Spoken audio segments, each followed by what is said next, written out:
Do you ever say these words, when I retire, then I'll travel. When I have more money, then I'll do this thing.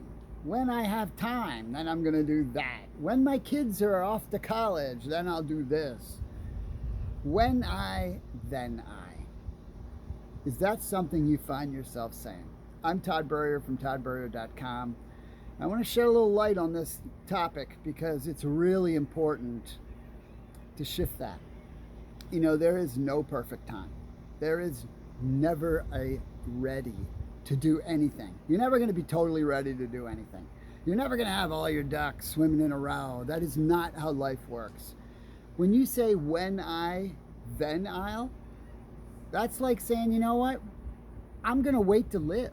I'm going to wait to do the things I really want to do to some predetermined time in the future. Now, I get you might have a lot of stuff going on.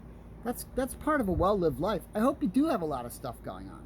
That doesn't mean you can't go after what really matters to you, what's really in your heart, with the things that have, kind of been sticking with you forever. You can't wait on that stuff. You got to go for it now. I had a very difficult lesson many years ago, but it locked in the fact that I never ever lived this way. I never lived like the when I then I'll. I don't buy into that because I understand there's no guarantee. You don't know if there's going to be a when. You don't know. You only have now.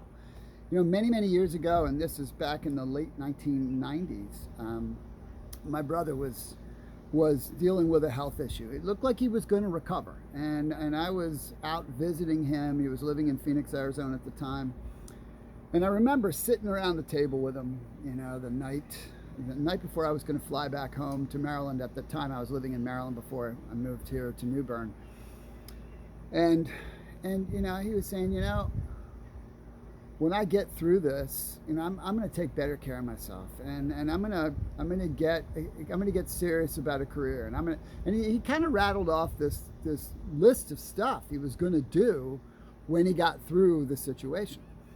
And we had a nice chat, and I loved my brother. We had this great connection, and even though we didn't spend tons of time together because we lived on opposite coasts, but the next morning he had a major seizure and went into a coma and never woke up.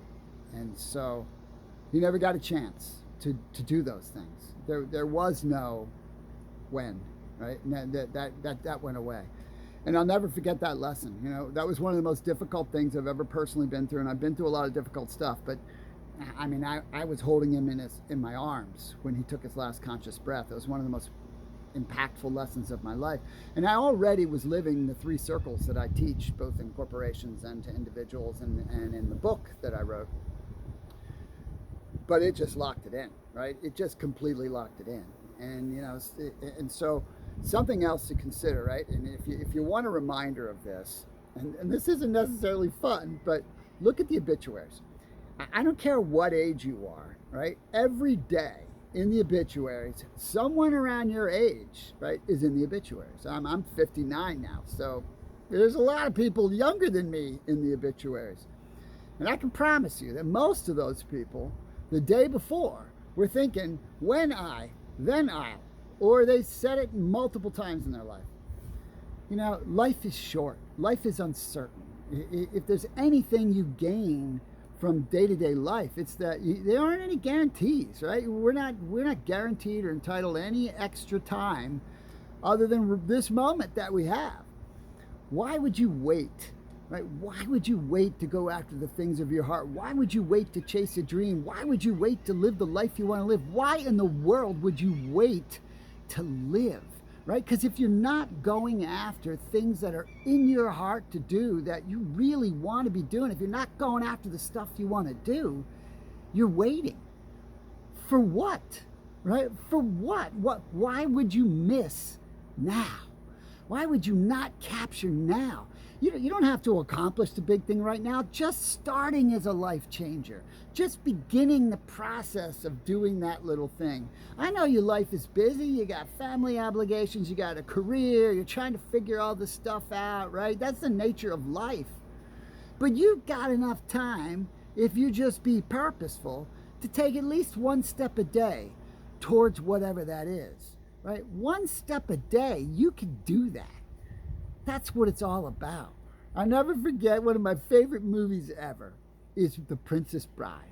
And when Mandy Patinkin is in the final sword duel with the guy, and he says, "My name is Inigo Montoya. You killed my father, prepared to die." And finally, the guy who's the guy who serves the prince, right, that he's sword fighting. Finally, the guy's like, "Would you stop saying that?" Well, stop saying that. Stop saying when you. The next time you go to say when I, say, you know, scratch that. I'm starting right now. I'm not starting tomorrow. I don't even know if there is a tomorrow. I'm starting right now. I'm not going to my grave with written on my grave, "He never lived." She never lived. She just waited. She was waiting. Don't wait. If you need help, reach out. I help people achieve their best life possible. If you just want to do it on your own, get the 3 Circles book. That'll help you. But if you want a little bit of guidance, or maybe you need an opportunity, a little help, a little step up, reach out to me. I may be able to help. I hope this was helpful. See you later.